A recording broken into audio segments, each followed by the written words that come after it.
compartimos pantalla. Bueno, entonces ahora con todas estas herramientas, vamos a ir avanzando y llegar a la ley de Gauss. Supongamos que yo tengo una variedad n-dimensional, n, compacta, orientada y con frontera. O sea, es una variedad, pero al estilo de lo que dijimos, ¿no? Tiene una frontera. Entonces tengo una métrica, ¿no?, definida en esa variedad, que tiene elemento de volumen asociado, asociado, epsilon.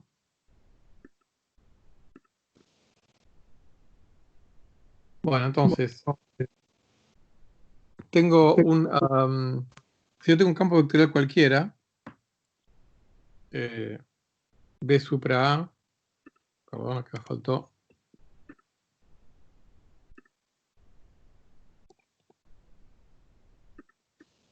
Siempre podemos obtener una n-1 forma alfa, contrayendo la n forma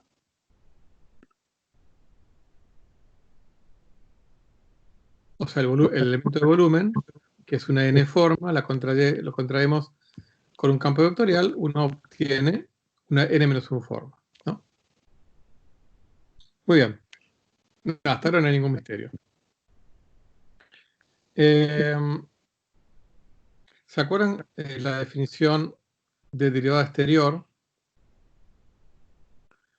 Si yo tomo derivada exterior a ambos lados de esta igualdad, acá lo que tengo es la derivada exterior de esta n-1 forma, que me da una n forma, ¿no? ¿Se acuerdan que la derivada exterior me da de una n forma, me da una n+1 forma? Bueno, acá esto es una n-1 forma, la derivada exterior me da esto, que lo escribo así.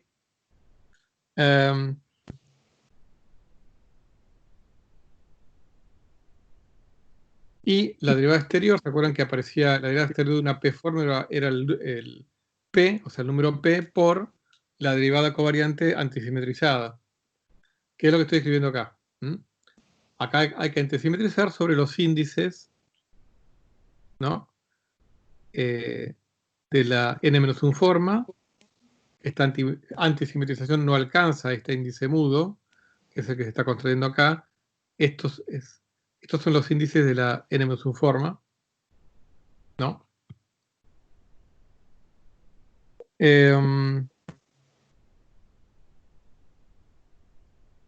Muy bien.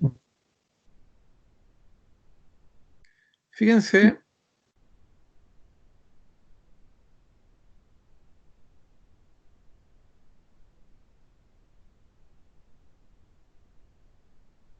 que primero, acá por la regla de la tengo dos términos.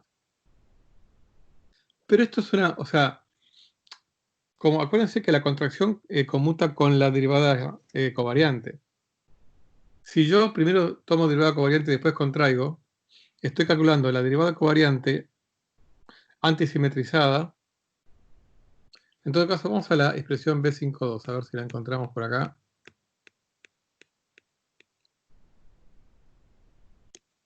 Bueno, esto de no tener... No todo es pro, digamos, al trabajar con la presentación. Posiblemente no le da numerado la B52.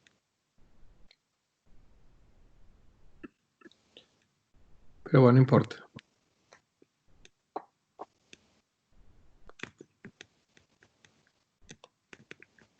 Bueno, igual no importa, si lo recuerdo.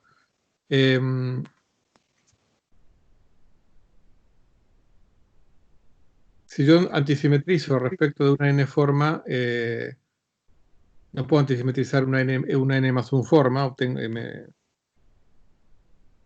Perdón, disculpen, estoy aplicando lo que no, pues esto se está contrayendo y no estoy antisimetrizando respecto del B. En la expresión B52 es otra cosa, ahora me estoy acordando. La escribimos por acá, esto. Esto. Esto lo habíamos deducido, y hasta ahora nunca lo habíamos usado, esto lo habíamos deducido de la condición de elemento de volumen asociado a la métrica. Esta condición. Entonces, usando esa condición, el primer término de esta derivada covariante es igual a 0. Me queda el segundo término, que es este que está acá.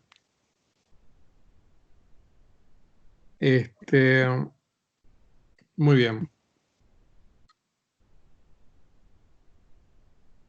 Como esto que está acá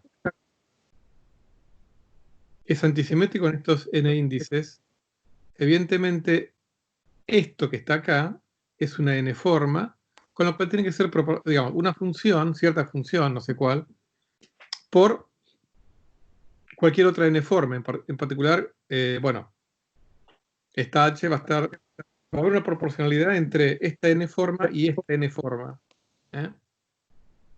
Bueno, acuérdense que el espacio vectorial de n-formas es igual a 1, de la dimensión es igual a 1. Así va a ser, hay alguna función, factor, que vincula esto con esto.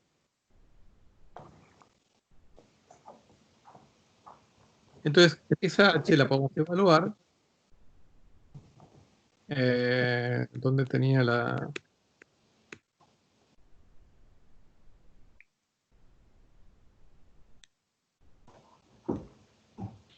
Pues después tengo que agregar la numeración porque ahora no aparece. Bueno, no importa.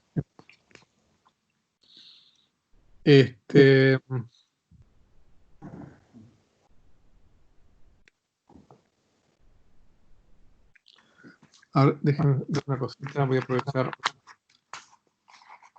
hasta que tenga mis apuntes reales.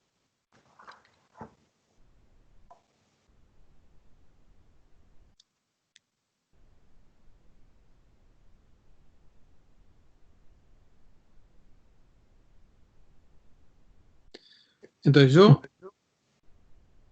esto que está acá, esta parte la reemplazo por h por esto, ¿no? Pero esto que está acá, yo puedo utilizar la expresión esta,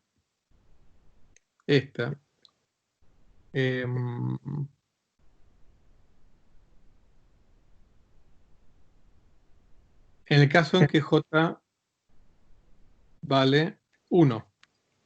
Pues acá tengo que contraer desde el segundo índice hasta el último. O sea, desde el segundo índice hasta el último significa utilizar esto desde el segundo índice, desde la 2 hasta el último. ¿Está bien? Entonces acá, lo que llamamos B61, lo voy a escribir acá. Uy.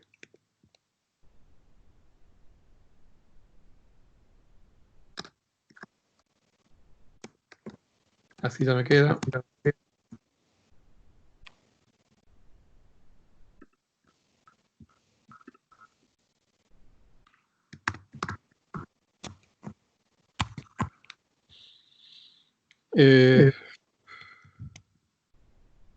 Vamos a ponerlo así.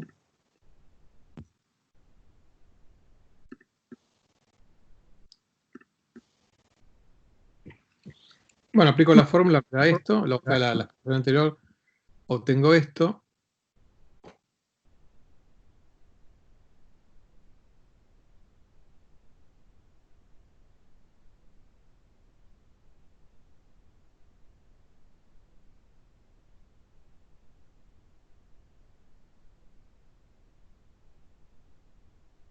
Esto que está acá.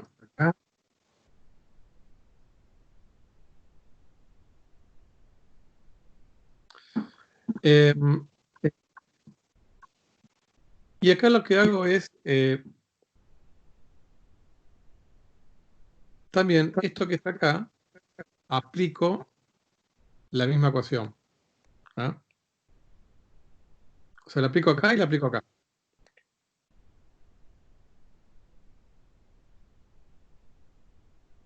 ustedes háganlo en sus casas, cuando lo apliquen les va a dar esta expresión y esta expresión. Es simplemente explicar esta ecuación, ¿eh? Es en forma mecánica. Como es para j igual a 1, entonces acá me queda solamente de este lado delta A1, B1 y el resto, que sería, me va a quedar, bueno, n-1 factorial, n-1 factorial, bueno, todo eso. Muy bien, entonces tengo esta igualdad. Entonces despejo y me queda que h es igual n-1 factorial sobre n factorial, queda 1 sobre n, la divergencia de b, delta cb me queda divergencia, esto es divergencia. Así que esto es h.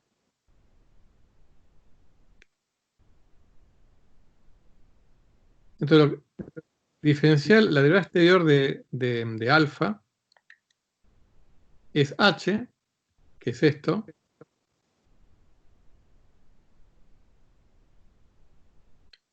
por 1 sobre n divergencia de b. ¿Mm? O sea que entonces la derivada exterior de alfa es igual a la divergencia de este vector por el elemento de volumen.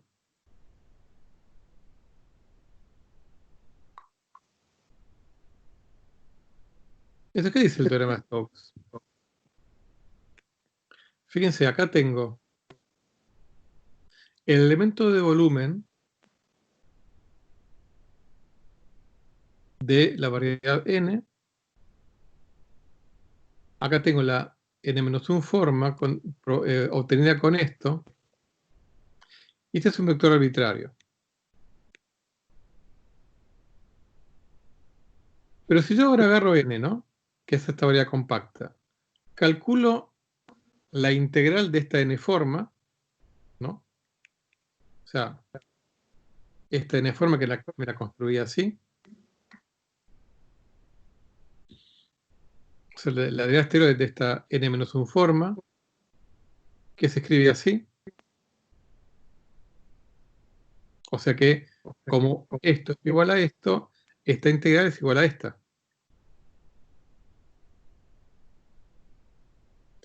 Esta es la integral de la divergencia de este vector en el interior de n. O sea, yo quiero calcular la integral de esto en el interior de n. Es igual a esto. Entonces, si aplico el teorema de Stokes, que estaba acá, se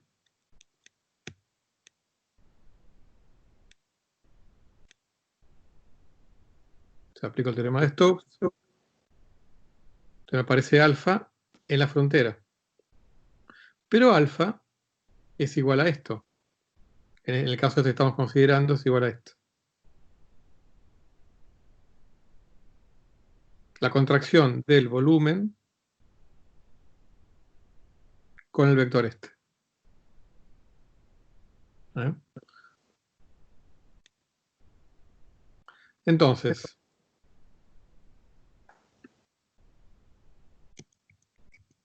esa es la forma que ustedes conocen, por ahí más explícita, del teorema de Stokes. La interpretación de esto, ¿no? O sea, la integral en el interior de una variedad compacta de la derivada exterior de una n-1 forma es igual a... Esto sería una especie de flujo de esta n forma a lo largo de esta, entre comillas, normal. Es un vector, o sea, en realidad ese es un flujo a lo largo de este vector que, bueno, o sea, será lo que sea, ¿no? Entonces, lo que concluimos es que, por un lado, la métrica en la variedad compacta n induce un campo tensorial en su frontera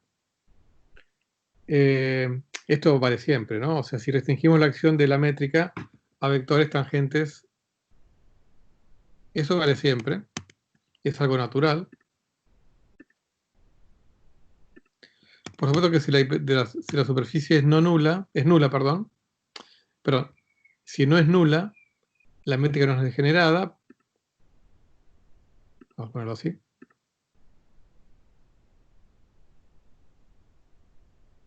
Entonces, se puede mostrar, no lo vamos a hacer, que esta contracción, o sea, supongamos que yo tengo una variedad compacta con métrica G. En la frontera, la métrica G aplicada a vectores tangentes a la frontera, nada, es lo que se llama la restricción de la métrica en la frontera, ¿no? Esa restricción de la métrica en la frontera se suele denotar con la letra H. O sea, H no es ni más ni menos que la restricción de G solamente a vectores tangentes a la frontera. Restricción, acá tiene el significado adicional, que significa que H aplicado a vectores no tangentes a la frontera es igual a 0. ¿Mm?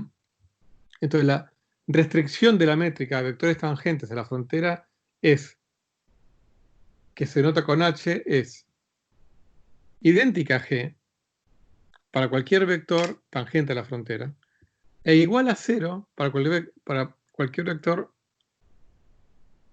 que sea normal a la frontera. A eso lo llamamos H.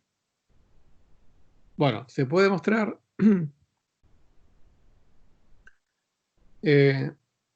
vamos a denotarlo así, epsilon punto, que es el elemento de volumen de n contraído con la normal a la frontera, es el elemento de volumen natural de la métrica restringida en la frontera. O sea, no lo vamos a hacer, se puede demostrar. O sea, n es la normal a la frontera.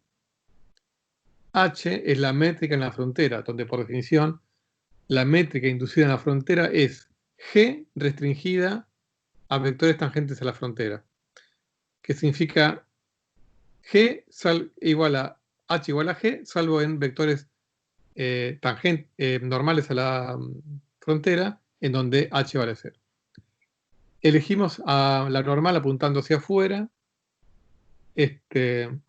si la frontera es tipo espacio, y la elegimos apuntando hacia adentro si la frontera es tipo tiempo. Bueno, y se puede demostrar que esto es el volumen natural asociado a esta métrica. Por supuesto que, bueno, esto es una n-1 forma, esto va a ser proporcional al elemento de volumen,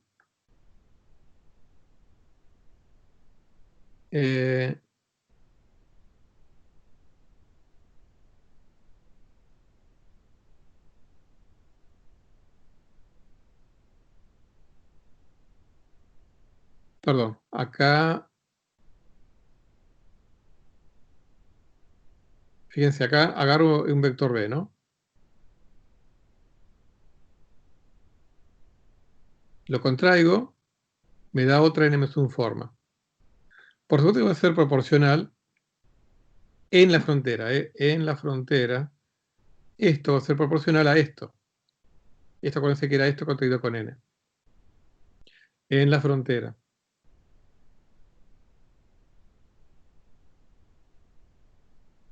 Entonces, si hacemos cuentas parecidas a las que hicimos antes, se obtiene que esto, digamos, la constante proporcionalidad es igual al producto interior entre la normal y el vector. Digamos, el procedimiento es parecido a lo que hicimos recién. En todo caso, si quieren háganlo, pero no es obligatorio.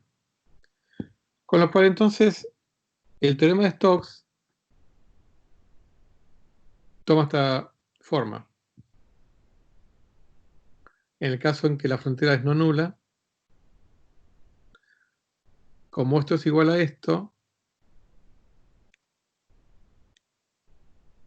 entonces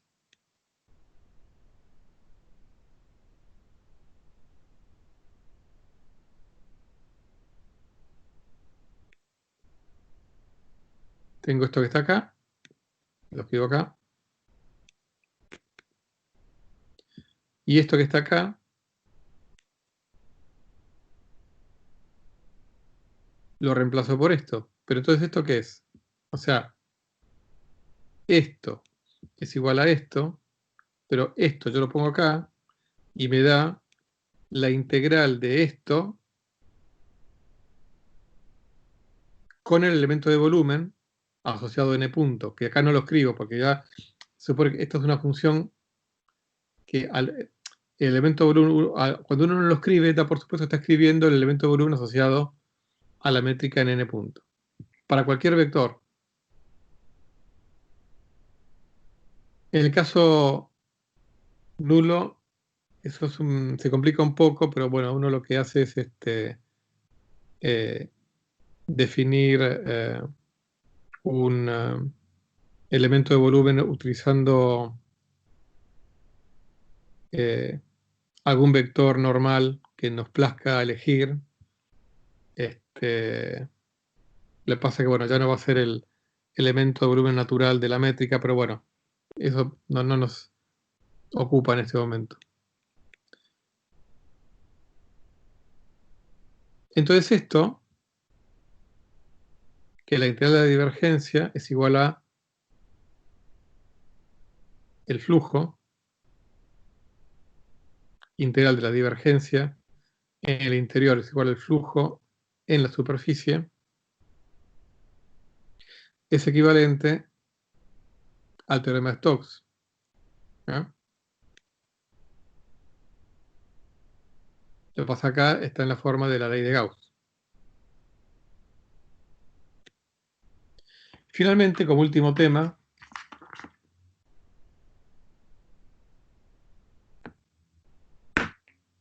vamos a enunciar, sin demostrar, el teorema de Frobenius, que lo vamos a utilizar más adelante. Supongamos que tenemos un conjunto de subespacios Wx, conjunto de subespacios. Esto nosotros nunca vimos conjunto de subespacios, pero un conjunto de subespacios es una colección, es una asignación de un subespacio en cada punto de la variedad. Entonces, si quieren pueden pensarlo como un campo de subespacios. A cada punto le asigno un subespacio.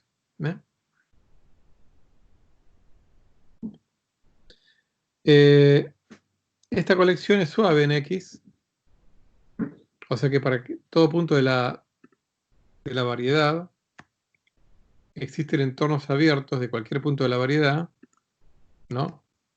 Tales que en ese entorno el campo de subespacios es generado por campos vectoriales diferenciales. O sea, un campo de subespacios está generado por un campo de subespacio suave, por definición, está generado por un conjunto de, digamos, un campo de subespacios de dimensión k está generado por un campo de k vectores, o sea, k campos vectoriales suaves. Entonces, cada campo vectorial va a ser un miembro de la base que me genera. Entonces, el problema acá que surge, del cual deriva el teorema de Frobenius, es la pregunta de si existen subvariedades integrales de W. ¿Qué significa subvariedades integrales? Son variedades cuyos espacios tangentes en cada punto coincide con ese subespacio. Entonces, hablándolo en castellano, en lugar de en chino básico, sería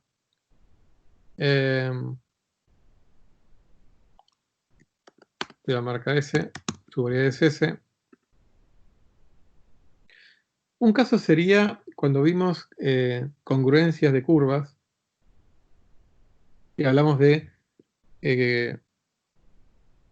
curvas integrales a un campo vectorial, o bien, dado una concurrencia de curvas, el campo vectorial asociado, que tiene que ver con el campo tangente a las curvas. Entonces, en ese caso, en este lenguaje sería, ese campo vectorial sería un campo de subespacios de dimensión 1. Yo tengo un campo vectorial, lo puedo asociar a un campo de subespacios de dimensión 1, un campo vectorial. Las curvas integrales de ese campo vectorial son curvas cuyos vectores tangentes coinciden, o digamos,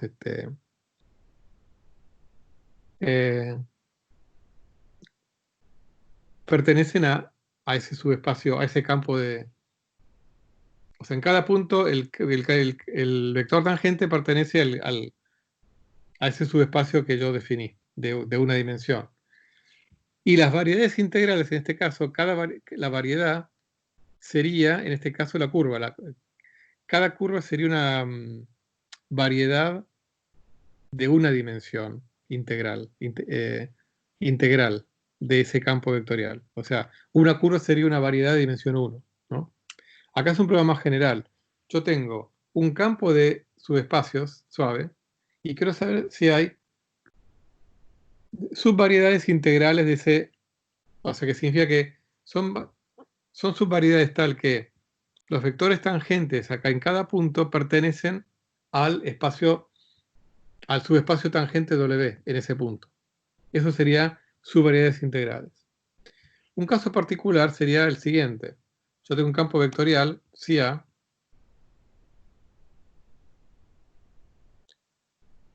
¿no? Y tenemos los subespacios ortogonales, o sea, en cada punto, ¿no? Tengo el subespacio ortogonal, que el subespacio ortogonal a un vector tiene dimensión n-1. La pregunta es, dado esos subespacios ortogonales, que son de dimensión n-1, ¿existen familias de hipersuperficies integrales, familias de hipersuperficies integrales a esos subespacios ortogonales? Esa pregunta es equivalente a, ¿es el campo vectorial psi ortogonal a una familia de hipersuperficies? O sea, yo tengo campo vectorial, tengo curvas integrales a ese campo vectorial, pero puedo, dado ese campo vectorial, en cada punto está definido el subespacio perpendicular a ese campo vectorial, que tiene dimensión n-1. Entonces la pregunta es, ¿existen curvas integrales de esos subespacios? Si existen, entonces son esas superficies integrales son hipersuperficies ortogonales a este campo vectorial. Entonces, ambas preguntas es lo mismo. La pregunta, ¿existen hipersuperficies integrales de este campo de subespacios de dimensión n-1? Es equivalente a preguntarse si este campo vectorial es perpendicular a una familia de hipersuperficies, donde esas hipersuperficies son las integrales de las superficies integrales de este campo de subespacios. A esa pregunta está el teorema de Frobenius, que no lo vamos a demostrar. Entonces, si podemos encontrar subvariedades integrales,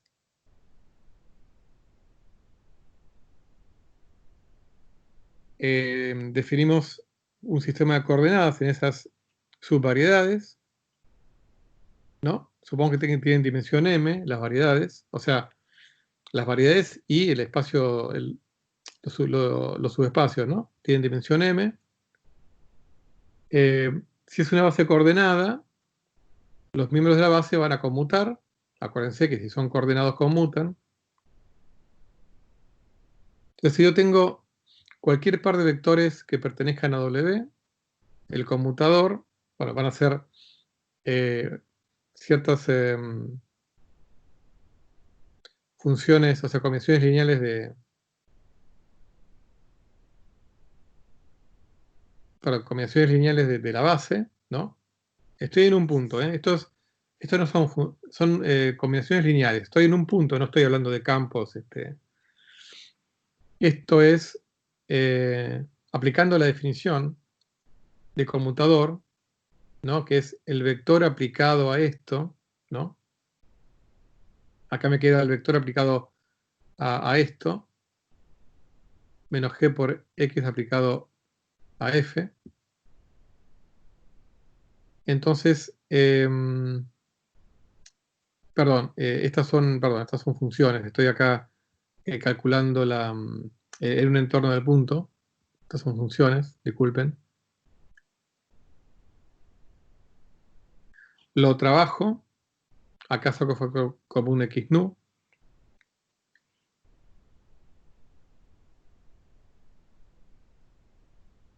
Acá se me han cancelado términos que yo no lo escribí, pero se me han cancelado. Ustedes hagan la cuenta.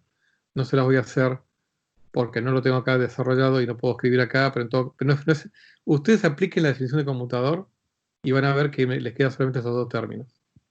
Y lo bueno de esto es que acá me resulta una nueva combinación lineal de los mismos de la base. O sea que el conmutador de dos campos vectoriales, por eso me vuelvo a corregir, estos son campos vectoriales.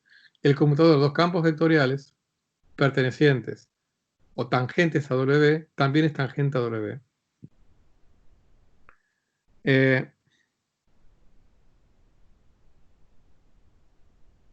Con lo cual, esto ocurre si existen las variedades integrales. O sea, si existen, yo puedo encontrar una base coordenada, ¿no? Ahora, si yo no sé si existen o no, yo no sé si existe una base coordenada y por lo tanto yo no puedo demostrar que el conmutador de dos vectores pertenecientes a W también pertenece a W. Entonces, si existe si existen variedades integrales, significa que esto es una condición necesaria para que W tenga hipersuperficies integrales. O sea, que el conmutador de dos vectores de dos vectores pertenecientes a la colección de subespacios pertenezca también a la colección de subespacios, o sea, que el conmutador de dos campos vectoriales también pertenezca, es necesario para que W tenga hipersuperficies integrales. Bueno, el teorema de Frobenius, que tiene dos formas, una se llama la forma vectorial, me dice que esta condición, que recién, lo que demostramos recién es que es necesaria. ¿eh? Bueno, el teorema de Frobenius me dice que además es suficiente. O sea, dado una especificación de subespacios, ¿no? Si yo tengo que dos campos vectoriales que pertenecen a esta colección de subespacios en todos los puntos, si yo tengo que el conmutador también pertenece para cualesquiera par de campos vectoriales, entonces esta colección de subespacios tiene este, hipersuperficies integrales. ¿eh? Esto se llama que W es involuto y el teorema me dice eso, que si vale esto para todo par de campos vectoriales pertenecientes a W, entonces W tiene hipersuperficies integrales. Eso me dice el teorema de Frobenius. Y hay una forma dual del teorema de Frobenius que me dice lo siguiente.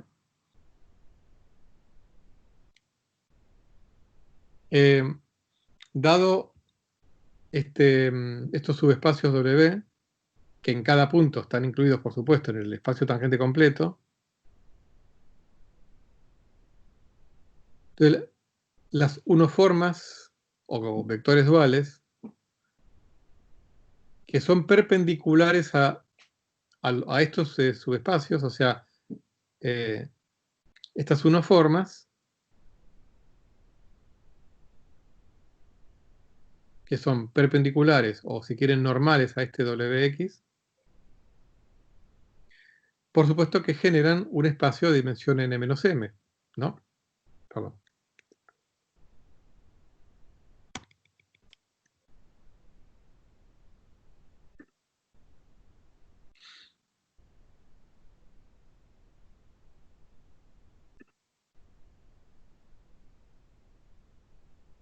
O sea que esto es un subespacio de dimensión n-m del espacio dual Bx dual, ¿no? El espacio este de las vectores duales que son normales a eso. Y bueno, lo mismo vale digamos, a la inversa, ¿no? Si yo tengo una especificación de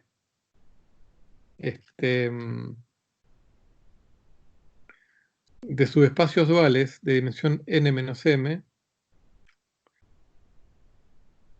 el conjunto de vectores normales a este conjunto de subespacios duales del espacio dual es un subespacio de dimensión m del espacio tangente. O sea, hay una ida y vuelta, ¿no? Por supuesto. Entonces, una pregunta análoga sería, ¿bajo qué condiciones una especificación suave de subespacios duales, por eso que esto se llama la forma dual del teorema de Frobenius? Si yo tengo una especificación de subespacios duales de dimensión n-m,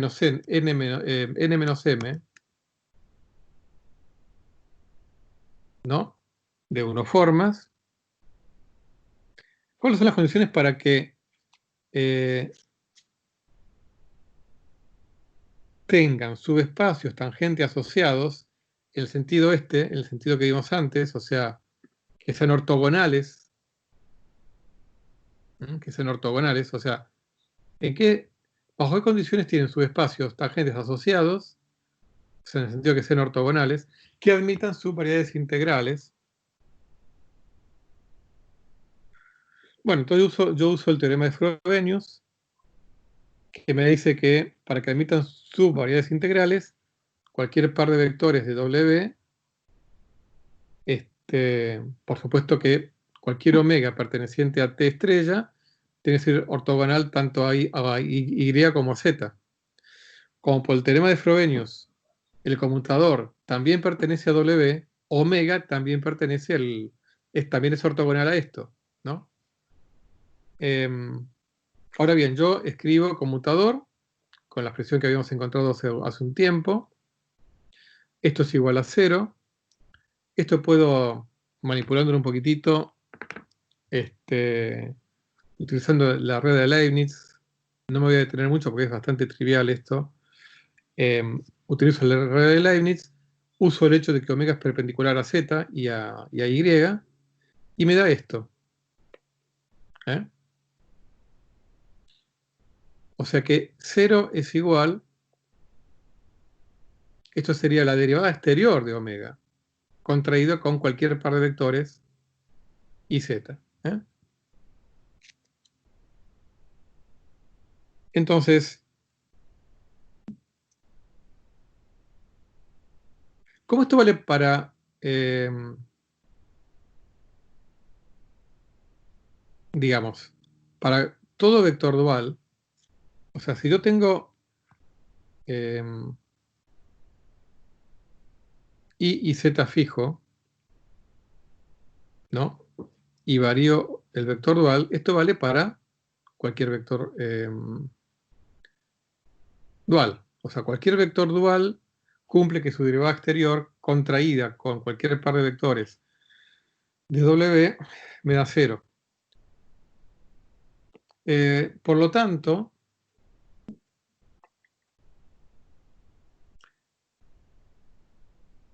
sería como decir que esta dos formas es perpendicular a estos dos. Entonces, la forma más general que tengo para escribir esta dos formas es escribirla como una combinación bilineal en donde yo tengo una forma que pertenece a T estrella y otra forma arbitraria. Entonces, con eso yo ya me garantizo que esto, contraído con esto, me va a dar 0, porque basta con que esto esté contraído y ya me da 0. Esta es la forma más general que puedo escribirlo. Con lo cual, la formulación dual del teorema de Frobenius se escribe como si... Perdón. Sea T estrella una especificación suave de subespacios de unoformas de dimensión n-m, entonces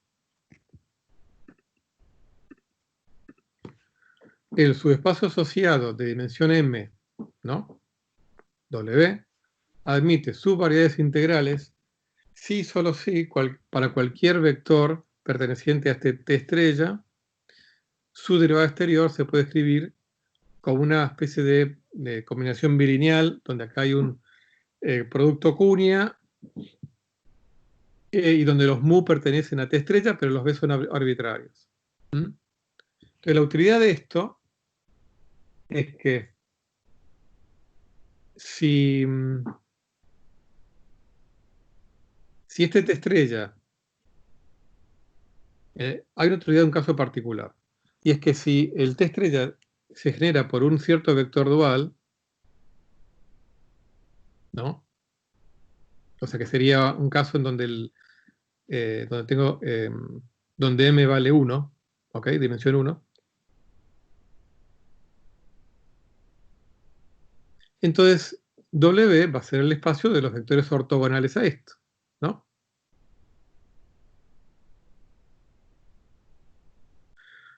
Muy bien. Entonces, los subespacios esos ortogonales, o sea, para que psi admita subespacios ortogonales que tengan variedades integrales, o sea que los subespacios ortogonales a psi sean espacios tangentes a hipersuperficies, ¿eh? La condición para que eso se cumpla es que esto se puede escribir así. O sea, esto, ¿no? Se puede escribir así, donde acá tengo un solo término. O sea que la derivada exterior de este psi sea la parte antisimétrica de psi por un cierto vector b. ¿Eh? Eh, o sea, donde acá era mu, escribo el único vector que tengo, que es psi, ¿no? Bueno, se puede demostrar que esta condición es equivalente a esta. Pedirle que la parte antisimétrica de este vector de tipo 0,3 sea 0. Es una condición de la formación dual del teorema de Frobenius. Aplicado, es una consecuencia en un caso particular en donde la especificación de espacios duales tiene dimensión 1. Entonces, si yo tengo un vector, un campo vectorial dual, psi A, la condición para que sea ortogonal a un conjunto de hipersuperficies es que satisfaga esta ecuación. Esto va a ser muy importante, en algún momento lo vamos a usar. O sea, yo tengo un espacio dual, un espacio vectorial dual. Que acuérdense que cuando tengo una métrica está asociado a un espacio vectorial. Todo vector dual está asociado a un vector tangente por la métrica, ¿no? Yo tengo un campo vectorial y me pregunto si hay un conjunto de hipersuperficies ortogonales a ese campo vectorial. Bueno, las va a ver si ese campo vectorial satisface esto. Y eso es muy importante.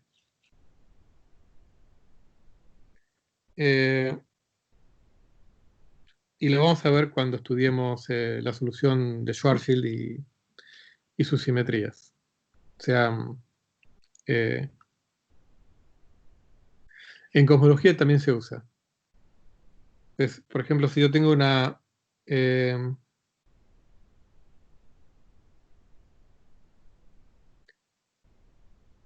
yo tengo algún tipo de vector tipo privilegiado que me da una especie del tiempo cosmológico y quiero saber si ese campo vectorial tipo tiempo, que me da un tiempo privilegiado o elegido, si quieren, quiero saber si hay hipersuperficies de tiempo constante. Si ese campo vectorial tipo tiempo satisface esto, entonces va a haber hipersuperficies ortogonales. Esas hipersuperficies ortogonales se interpretan como instantes del universo, por ejemplo. Así yo sé que son cosas todas muy abstractas estas, pero tarde o temprano terminan teniendo aplicaciones muy concretas y muy poderosas. Bueno, parece que fue hecho medio a propósito, pero son las 4 en punto y terminamos con la unidad. Ahora sí podemos decir que terminamos con la unidad número 3.